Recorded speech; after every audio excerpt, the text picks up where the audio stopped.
Alors, je vais vous raconter une histoire. Il y a quelque temps, 1 an à peu près, je me baladais en famille dans les Vosges, près de Fouday, pour ceux qui connaissent, et j'ai voulu aller faire pipi contre un arbre. En allant contre cet arbre, j'ai vu qu'il traînait un truc par terre. Ceci. Une vieille pelle rouillée. Je pense qu'elle est rouillée parce que beaucoup de monde a pissé dessus. Et je me suis dit, tiens, cette belle pelle rouillée, je vais en faire des couteaux. Parce que finalement, l'acier, il est pas trop dégueu. Et grosso modo, c'est l'objet un peu le plus pourri que j'ai pu trouver dans ma vie. Mais je me suis dit, ce vieux truc rouillé, cette pelle qui en a vu des tonnes, visiblement. C'était près d'une ancienne mine, si je me trompe pas. Je vais la récupérer. Je vais en faire 2, voire 3 couteaux à saucisson. Que je vais appeler les sauciflards 3000, un truc comme ça. Et ce petit défi, quoi. Donc, vas-y, on y va. Alors dans un premier temps, on va déterminer à peu près ce que je vais utiliser comme métal pour faire le couteau. Donc je vais en faire un. On va le prendre un peu dans la longueur. On va prendre par là. Là c'est pas mal. Voire même on peut en prendre 2. Là aussi, je peux en prendre là dans la longueur. On va voir un peu, et après, si jamais, il y a encore cette partie-là que je vais pouvoir essayer d'utiliser. Donc là, dans un premier temps, je vais essayer de dessiner le type de couteau que je veux. L'idée, ça va être pour couper du saucisson. Et il y en a un, je vais l'offrir au mec de ma cousine, qui adore le saucisson. Du coup, on va partir sur une lame. On va prendre ça, ça va être le haut. La lame, on va garder un petit bout pour le manche. On va faire un truc un peu comme ça, arrondi, pas trop grand, voilà, comme ça. La longueur là, ça va être un peu court, hein. Ça va être un peu court parce qu'il faut un peu d'acier pour faire le manche, avec 2 vis. Bon, je vois à peu près à quoi ça va ressembler. Là, comme ça, on voit un mec qui gratte une pelle avec un couteau, ça, on se dit mince, qu'est-ce qu'il fait? Mais vous inquiétez pas, je maîtrise la situation. On va commencer par découper là, là, et on va tenter un truc.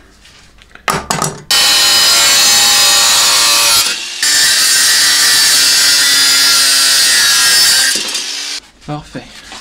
Donc on va se concentrer maintenant sur ce morceau là.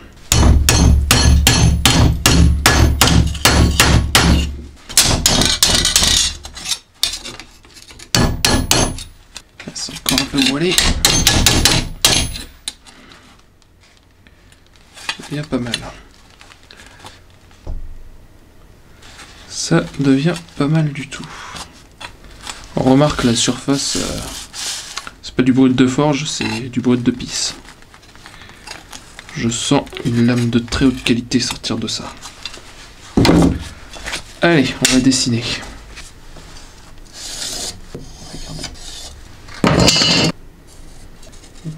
Pas besoin d'être trop grand. Ah, un truc pas mal. Il n'y a plus qu'à découper.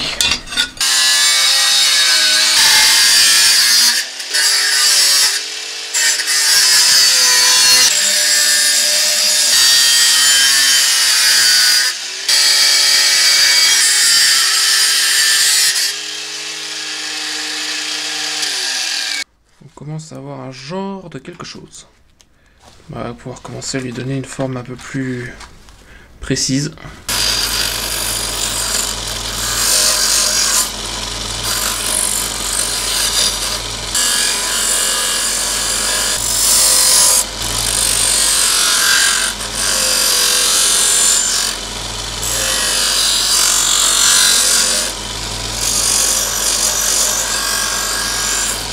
Voilà, je disais, c'est un peu n'importe quoi, mais ça prend forme tout doucement. Maintenant, je vais le redresser encore un peu. C'était le détail qui change tout. Ok, maintenant, on va commencer à lui donner une forme de couteau. C'est-à-dire qu'on va bien le nettoyer, on va commencer à faire un début de lame. On va pas l'affûter, mais on va commencer à donner une inclinaison. Et commencer à bien le nettoyer. Ça risque d'être un peu long.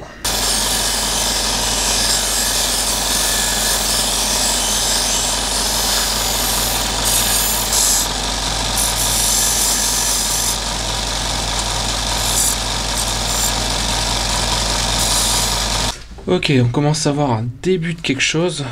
Donc je disais le bout me plaisait pas trop. Et là, ce que je vais vérifier, parce qu'à mon avis il est pas droit, voilà. Il y a l'arrière qui remonte un peu. Il y a quelques millimètres là qu'il va falloir enlever.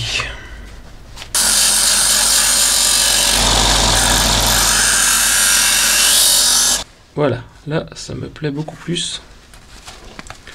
Maintenant on va enlever la rouille. On va essayer de nettoyer tout ça.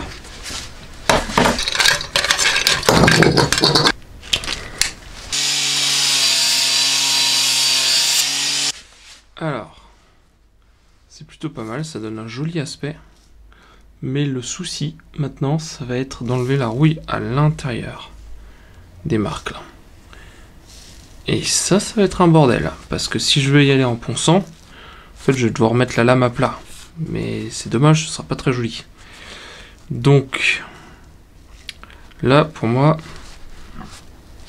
il n'y a qu'un seul truc qui marche, ça va être l'acide. Donc traitement à l'acide, on va partir sur du chlorhydrique. Donc un bain avec de l'acide chlorhydrique pour enlever tout ça. Et ensuite une neutralisation, parce que une fois que j'aurai mis l'acide chlorhydrique et nettoyé l'acide chlorhydrique, après la lame va rouiller. Donc il va falloir faire un deuxième bac avec de quoi neutraliser l'acide chlorhydrique. Un truc qui marche bien, c'est un mélange de soude et d'ammoniac. Ça enlève bien la rouille en plus. Ou alors du bicarbonate de soude. Ça marche un peu moins bien. Allez, on va préparer ça. Voilà, petit bac avec un peu d'eau. J'y mets un peu d'acide, donc dosage extrêmement précis évidemment. Hein. Un peu, mais pas trop. Ça marche pour l'instant moyennement. On dirait que le couteau relargue toute la piste qu'il a pris en 30 ans à rester au pied d'un arbre. Faut être patient. Hein. On va changer de matos à gratter. On va y aller avec ça.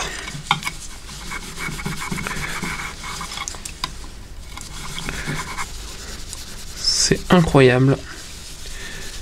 Ça marche pas du tout. Ça marche bien. C'est marrant parce que le laiton de la brosse est en train de s'incorporer à l'acier, ce qui lui donne une teinte saumon. Ça, je m'y attendais pas. Je suis en train de faire de l'oxydoréduction. Maintenant, on va passer au bac avec un mélange soude-ammoniac. Voilà. Donc, soude caustique, déboucheur microbie. Alors ça on rigole pas avec ce truc. C'est vraiment super dangereux. Très corrosif. Voilà, il n'y a pas besoin d'en mettre des tonnes. On referme et on range. L'ammoniac un peu mais pas trop. Hop, voilà. Ce truc ça fouette, c'est incroyable. Là c'est surtout pour casser l'acidité quoi. Parce que sinon la lame va se mettre à rouiller toute seule. Voilà, on va dire qu'on est pas mal. Là, on va faire les derniers ajustements. Il y a une partie là qui me plaît pas trop.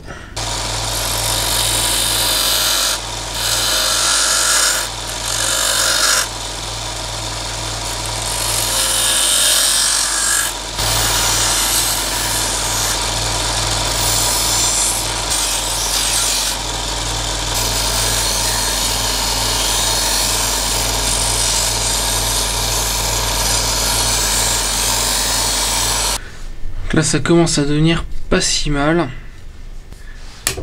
Maintenant ce qui m'emmerde un peu, c'est le son. Elle fait un peu un son de lame qui est pas assez dur. Faut que ce soit plus dur. Ça c'est une lame dure par exemple. Une qui a fait une bonne trempe. C'est bien hein. Ça c'est pas bien. Alors là on voit pas très bien, mais je vais faire un traitement thermique sur la lame. Donc ce que je vais faire, c'est que je vais la faire chauffer au rouge, mais rouge pas trop vif. Ce sera aux alentours des 900 degrés.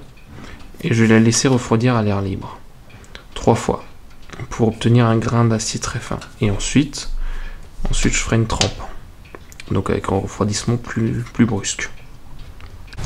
Donc voilà une première montée en température. Maintenant je vais le laisser refroidir. Allez, viens là.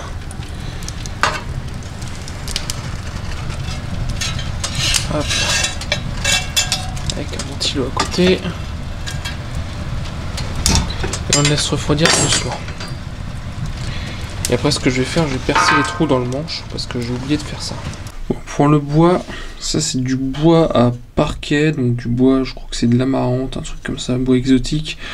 Je pense pas que c'est le meilleur pour faire un couteau, mais je pense pas non plus qu'une pelle qui a traîné 30 ans dans la forêt soit le meilleur. Donc ma foi, je fais avec ce que j'ai. Et on va voir ce qu'on peut tirer de ce truc là. Dans l'idée, j'ai déjà le coupé en deux. Mais ça sera le côté extérieur et ça sera le côté intérieur du manche. Ce que je vais faire, c'est que je vais le couper, retourner les plaquettes, coller, parce que là c'est bien plat. Allez, c'est parti. Je sais pas si je m'y prends bien. Quelque chose me dit que ça va être particulièrement long. Je crois qu'il va falloir être très patient.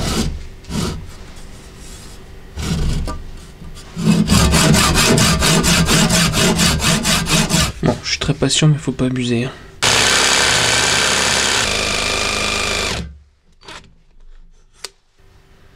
Oh là là, c'est n'importe quoi. Faut que je rattrape ça.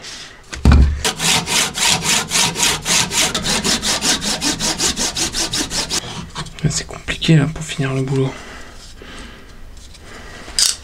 Voilà. Bon, alors.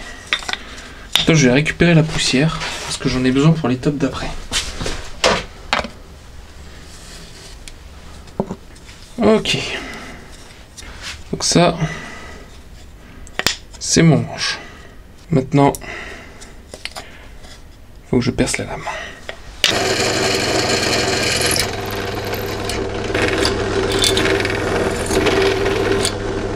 J'ai jamais vu une perceuse à colonne qui perçait aussi de traviole.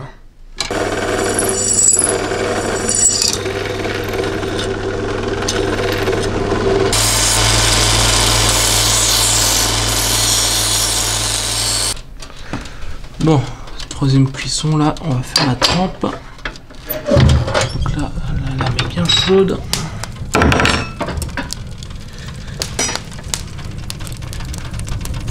Allez, trempe à l'eau.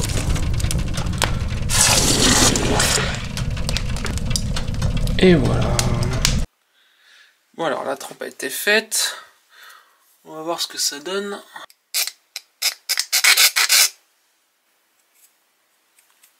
Je teste la dureté comme ça. C'est pas mal, c'est déjà mieux qu'avant. Bon là j'ai eu un souci de son, le micro n'a pas marché. Donc ce que j'explique là, c'est que je vais faire un recuit, c'est-à-dire que je laisse la lame 1 heure dans un four à 200 degrés, 210 degrés à peu près, enfin 1h15 pour détendre l'acier pour qu'il soit moins cassant. Pendant le recuit de la première lame, j'en profite pour utiliser la deuxième moitié de la pelle pour faire un deuxième couteau qui là sera un peu plus petit, mais j'essaie de faire une lame plus large. Après découpage, ça donne ça. Après meulage, on arrive sur un truc sympa là. C'est une belle forme. Il est plutôt pas mal. Alors là, j'ai fait les trous avec la perceuse à colonne. Alors autant j'aime bien les trucs Lidl, enfin les machins Parkside. Mais alors là, cette perceuse à colonne, sans déconner, j'ai l'impression qu'elle est bourrée. Il n'y a pas moyen de faire un trou correct. La mèche part dans tous les sens. Le truc vibre n'importe comment. Donc bon, on voit que c'est de l'artisanat, j'ai pas pu faire mieux là. Bon alors, vu que c'est des couteaux à saucisson, il faut aussi des planches pour découper le saucisson. Donc là, ce que j'ai trouvé, c'est quand on en fait des cadeaux, des kits avec des bouteilles de bière dedans, les trucs tout prêts. J'ai pris ça, là j'ai déjà arraché les 2 barres latérales, et en fait, quand on prend les bords, ça fait des planches, des belles petites planches. Donc je vais utiliser ça, donc il suffit juste de démonter le bazar. Alors pour ça c'est très simple, il faut tirer dessus comme un âne pour enlever les clous. Donc là j'y vais, je tire, ça lâche, hop. Et bref, je démonte complètement le bazar. C'est assez rapide, il faut juste éviter de se foutre un clou dans la main. Hop, voilà, c'est pas tout à fait parfait. Mais vous voyez le principe. L'idée c'est de garder ces 2 petites planches de chaque côté et il y en aura une par couteau. Évidemment après il faut enlever les clous correctement. Alors là, du coup, maintenant, je fais des trous dans le manche, juste pour pouvoir suspendre la planche, si on a envie de la suspendre, quoi. Donc là, c'est pas compliqué, un foret, une perceuse, et on perce. Alors, pour ce qui est ensuite du bois, pour pas qu'il pourrisse, en fait, quand il sera mouillé ou lavé, je le traite avec de l'huile de lin, donc un mélange d'abord d'huile de lin et de térébenthine, ce qui permet à l'huile de lin de rentrer en profondeur dans le bois. Et ça, tout simplement, l'huile de lin, elle a la capacité de polymériser, donc c'est-à-dire que elle va entre guillemets fossiliser le bois et le rendre quasiment imputrescible. Donc d'abord une bonne dose d'un mélange huile de lin, térébenthine à 50% chacun, et après en finition, je remettrai une couche d'huile de lin pure et je laisserai absorber pendant quelques jours. Ça marche super bien. Je l'ai déjà utilisé cette technique, j'avais fait 2 planches de la même manière pour moi, pour quand je vais au camping, et ça marche super bien. Alors là on est de retour pour la partie recuisson de la lame, donc ça fait 1h15 qu'elle est dans le four à 210 degrés, et là je la sors et on va la laisser refroidir tranquillement. Donc là, pendant que la première lame refroidit, je m'occupe du traitement thermique de la deuxième. Donc comme la première, je la fais chauffer et refroidir 3 fois. Donc chauffer au rouge et puis je laisse refroidir comme ça. Là je la pose sur le truc en métal. Et je fais ça 3 fois pour détendre, on va dire, l'acier. Maintenant là je vais faire la trempe. Donc je l'ai laissé dans la cheminée le temps qu'il chauffe bien comme il faut. Alors, il y a beaucoup de tirage dans la cheminée, ce qui fait que l'acier chauffe vraiment très très fort. Là je sors la lame, je galère un peu. Elle est bien chaude. Hop, une trempe. Et là c'est bon, mon couteau est trempé. Et après ce que je fais, c'est que je lui fais un recuit comme pour l'autre couteau. Exactement pareil, dans le four, et puis voilà. Ensuite j'essaie désespérément d'enlever l'oxydation due au traitement thermique. Dans un premier temps, j'essaye la disqueuse avec un disque à poncer. Ça marche très moyennement et en fait je passe plus de temps à poncer les serre-joints qu'autre chose. Du coup j'essaye sur la bande, le backstand, un truc comme ça, ça s'appelle comme ça. Et ça marche pas plus. Et je finis par trouver un outil tout simple, une espèce de brosse métallique rotative qu'on peut mettre sur une perceuse ou une visseuse en l'occurrence, et ça fonctionne super bien. Et du coup ça rend totalement obsolète le passage au bain d'acide et à la soude que j'ai fait précédemment. Voilà. Le résultat est pas mal, on dirait du fer qui sort d'une météorite. Bon, c'est de l'acier, c'est pas du fer, mais au niveau du résultat, je suis plutôt content, c'est vachement joli. Ensuite, on va s'occuper du dossier du manche. Donc là, c'est un peu plus compliqué. Dans un premier temps, je prends l'empreinte du manche du couteau sur le bois, et puis je le perce tranquillement. L'idée, c'est de tirer quelque chose qui ressemble le plus possible au manche du couteau. Donc d'abord, on perce tranquillement. Ensuite, une fois que j'ai percé, je le découpe. Donc j'ai commencé à essayer de le découper à la scie, mais c'était un bordel pas possible, ça risquait de casser le manche, c'était trop compliqué. Du coup, j'ai fini par utiliser un outil multifonction, toujours un truc Parkside. Ça a très bien coupé, donc ça a été un grand succès ce truc-là. Après, il a fallu vérifier que le bois et le métal correspondent, enfin au niveau des trous, que tout colle. J'ai fait les 2 plaquettes. Évidemment, ça allait pas trop, il a fallu que je reperce encore plusieurs fois, donc ça a agrandi les trous, mais du coup ça laissait un peu de jeu. Après, comme un âne, en forçant, j'ai cassé une des plaquettes, mais c'est pas grave, je me suis dit je vais la recoller. Là, je préparais la colle. Donc là, cette colle, c'est quoi? C'est un mélange de colle bicomposant, donc genre araldite, mélangé à la sciure. Là, c'était un petit peu trop dense, mais ça permet de bien remplir les interstices, sans que ça se voie de trop, quoi. Et après, bon, bah, on fixe le tout et on utilise des serre-joints pour bien que ça colle. Là, j'ai recollé la plaquette qui était cassée, on voit la colle qui dépasse. Et l'idée, voilà, c'est d'ensuite laisser 24 heures comme ça, le temps que ça sèche bien. Et voilà. Alors maintenant, de retour pour le manche du couteau qui est en train de faire son traitement thermique dans le four. Donc je me suis dit, pour le manche, je vais faire plus simple, je vais pas prendre la scie sauteuse, je vais prendre une scie circulaire. Donc ça marche mieux, ça coupe plus droit, mais évidemment je peux pas le couper en entier quand il est dans l'étau, donc je fais à peu près une moitié d'un côté, puis à peu près une moitié de l'autre côté, et après j'essaie de finir le boulot avec une scie.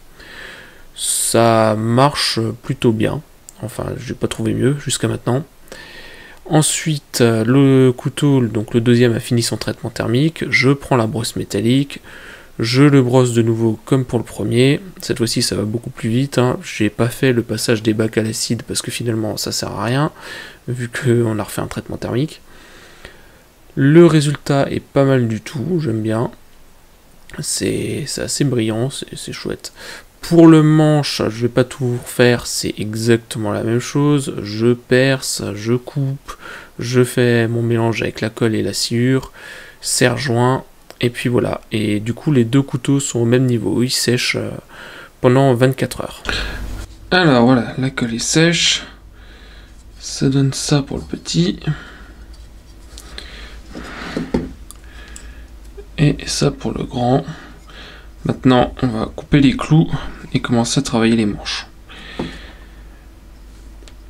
Allez, c'est parti. On commence par le grand, tranquillement.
Pas mal. Le manche est un peu court, mais je voulais garder une lame longue. C'est pas grave, après moi j'ai des mains de maçon, donc il se tire bien.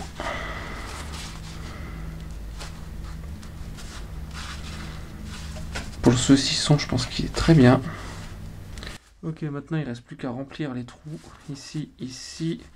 Ensuite faire un beau poncer huilé. Ensuite finir la lame, affûtage. Enfin finir la lame, c'est juste l'affûtage. Là il y a un petit défaut à reprendre. On fait pareil avec celui-là maintenant.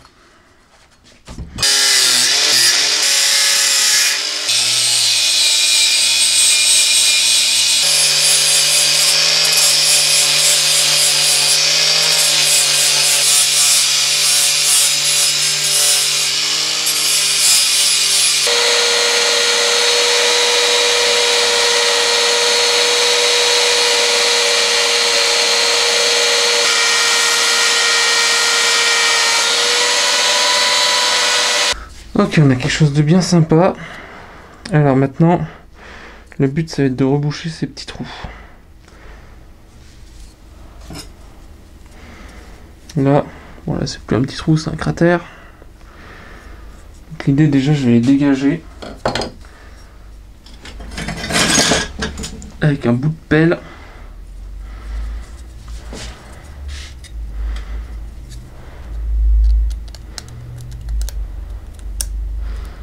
J'ai l'impression de faire le dentiste.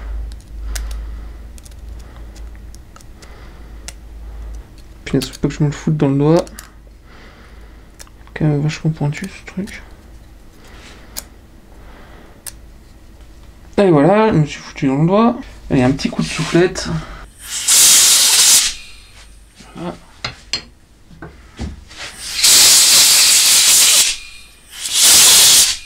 Et maintenant, je vais préparer la sainte colle pour reboucher les trous. L'idée c'est que je vais aussi essayer d'en mettre là pour faire quelque chose je vais pas prétendre de dire propre, mais quelque chose. Voilà, on va s'arrêter pour faire quelque chose. Donc, ce que je veux pour ma colle, c'est les grains les plus fins. comme ça. Hop.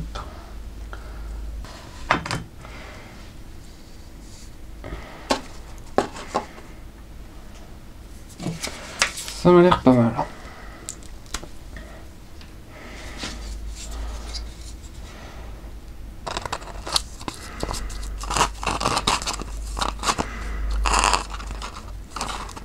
Voilà, là on a quelque chose d'intéressant. Bah, c'est comme quand on fait de l'enduit à la maison. Hein. Si vous savez poser de l'enduit, vous savez faire ça.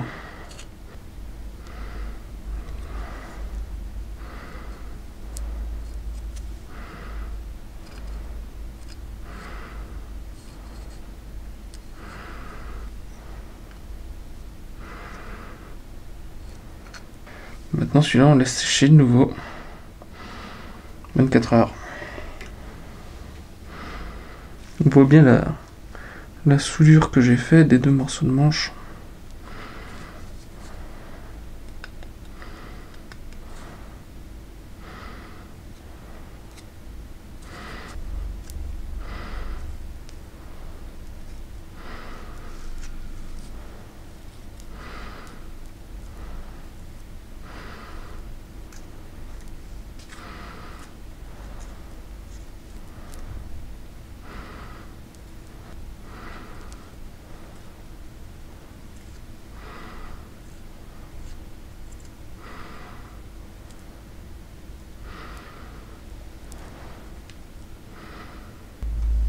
Alors l'avantage aussi, c'est que ça rend étanche cette partie. Ça évite qu'il y ait de l'eau qui rentre dedans, que ça moisisse, etc. Bon, allez, bah lui aussi, pour être suspendu. La suite demain. Bon, voilà, la colle est sèche. Maintenant, on va la poncer. Donc là, là. Donc on remet un petit coup de ponceuse. Ça c'est ce qui reste. Ça avance bien. Allez, ponceuse.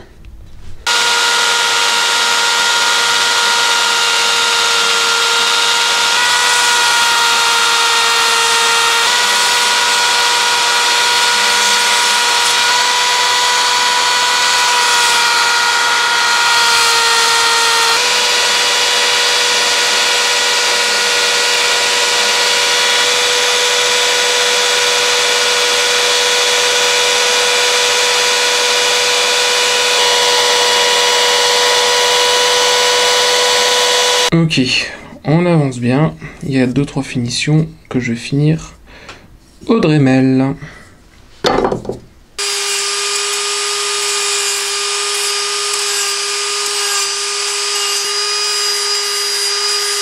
Bon voilà, passage au Dremel terminé. Maintenant, on va commencer. On va pouvoir faire le poncer huilé à l'huile de lin. Alors pour le poncer huilé, on retrouve notre huile mélange huile de lin térébenthine et du papier P600. Et l'idée c'est que je vais tremper le papier et frotter ce truc là jusqu'à ce que ce soit convenable.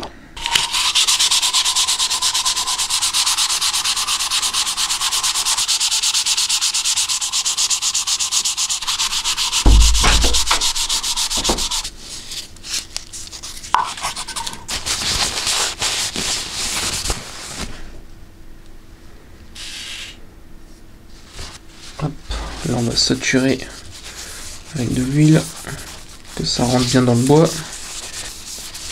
Hop, on va le laisser un peu de côté. Je vais passer à l'autre.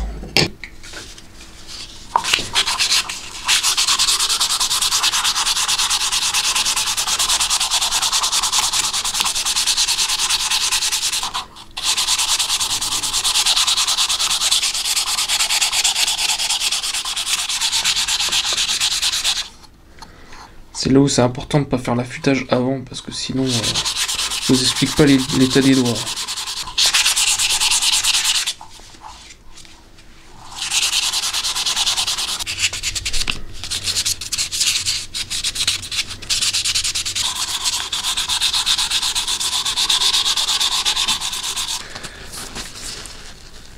Là, il y a un truc qui va pas.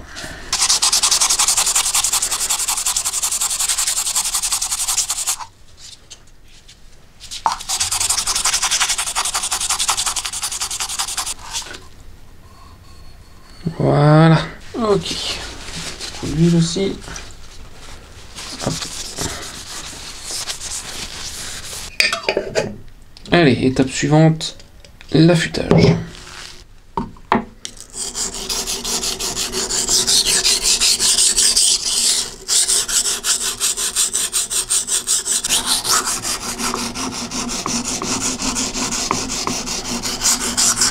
Donc là j'ai déjà un début de tranchant.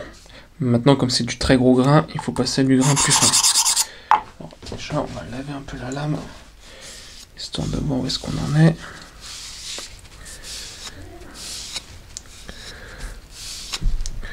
Voilà, c'est pas très régulier, mais ça n'est pas grave. C'est pas mal, ça coupe déjà un peu.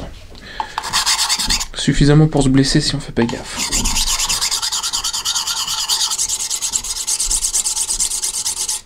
Alors comme avant on a fait des mouvements principalement comme ça fait des rayures dans ce sens.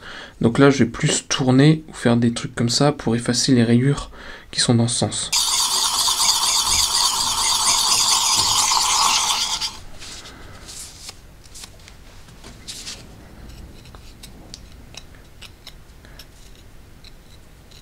Donc là ça coupe fort. C'est pas encore un rasoir, mais c'est très bon. Maintenant on va passer la dernière pierre. Ça, une pierre qu'on passe avec de l'huile. On va prendre un peu d'huile de coupe. On peut prendre n'importe quelle huile.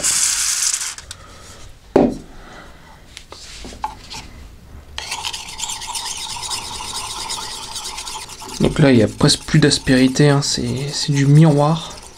Enfin au niveau du ressenti.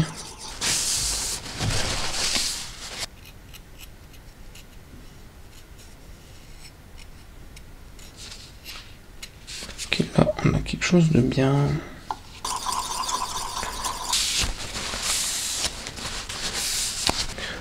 Ok, là on est bien, on va pouvoir aller à la dernière étape qui est le polissage final. Mais avant, faut que je fasse celui-là.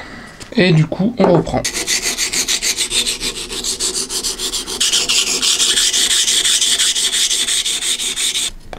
Là on est pas mal. Allez, on change de pierre.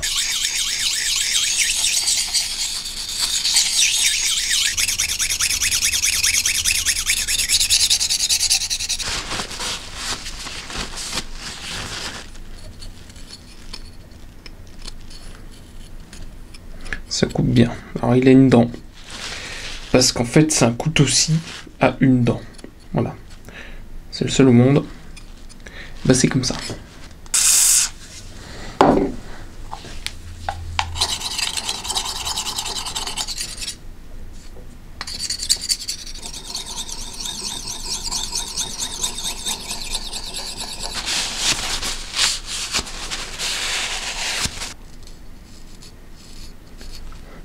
On n'a même pas encore fait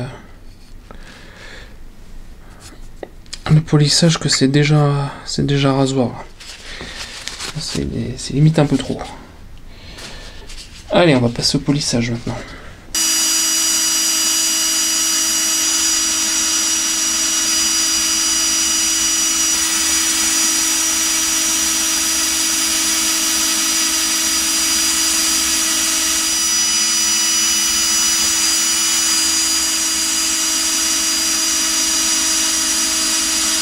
Voilà, pour le nettoyage, on fait simple. Un peu de lessive, une brosse et une éponge.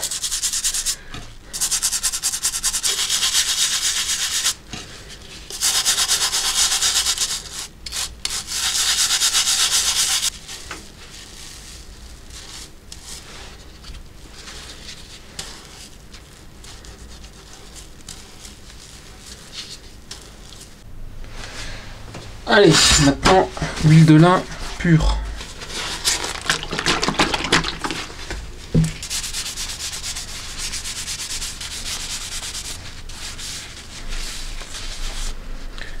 Voilà. Et de 1.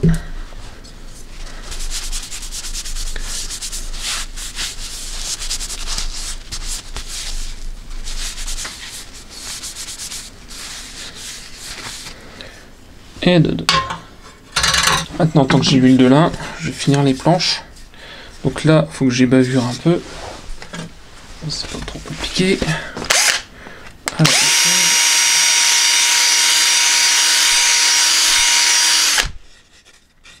voilà.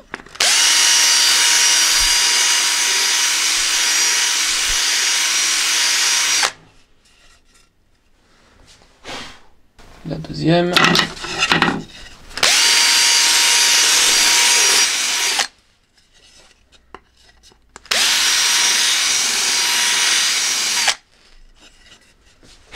Voilà, voilà. Et maintenant, huile de lin.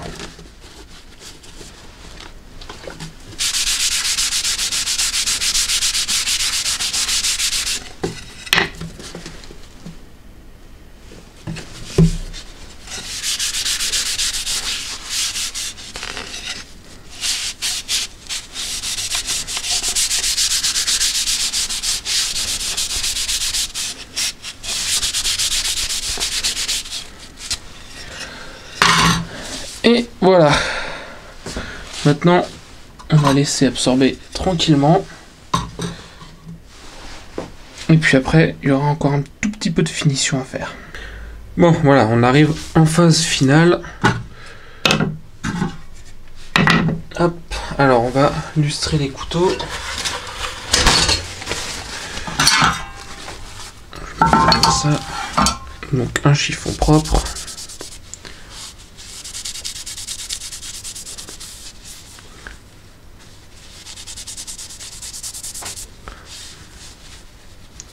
C'est impeccable. Hop, de 1.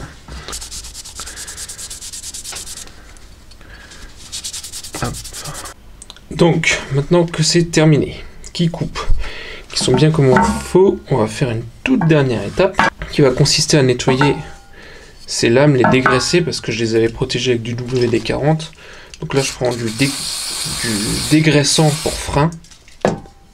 Donc ça nettoie très très fort, on va dire. Là, j'enlève toutes les traces de doigts, etc. qu'il peut y avoir sur la lame. Voilà. Alors le produit est extrêmement volatile, donc il disparaît évidemment. Voilà, une.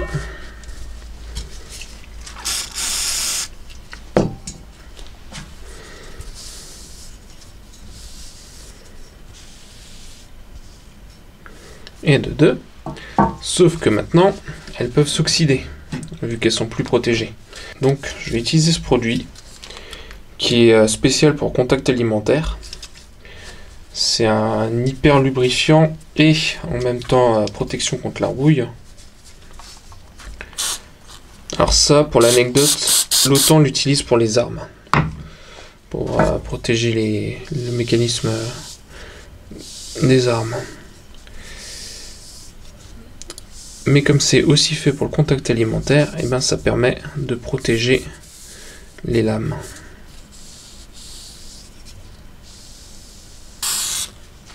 Hop.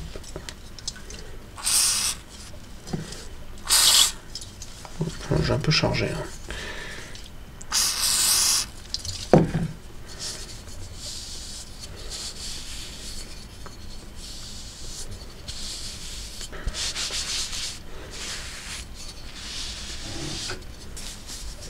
Évidemment, le chiffon est un chiffon propre. Et voilà, mes deux lames sont finies. Et voilà le résultat.